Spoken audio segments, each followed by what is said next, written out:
President Trump outlined the U.S. policy on reciprocal tariffs this afternoon.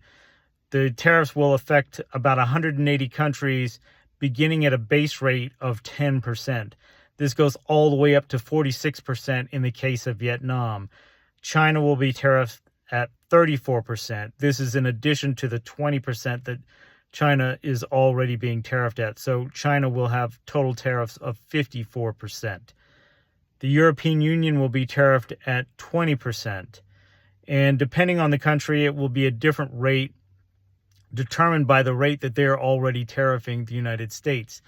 Now, these tariffs can be negotiated downward if other countries choose to reduce their tariffs. And even though these are called reciprocal tariffs, they're not truly reciprocal in the fact that the United States is only tariffing these countries at about 50% of the calculated rate by the U.S. Trade Representative to include non-tariff barriers. So all these countries are actually still being tariffed at a lower rate than they tariff the United States. The other thing is Canada and Mexico are not subject to these reciprocal tariffs, so they've escaped them for now.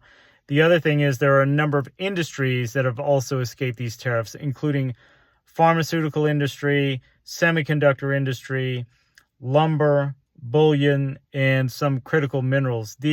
All of these things will not be tariffed at reciprocal rates due to the U.S. dependency on them, as well as energy. Energy also will not be subject to reciprocal tariffs.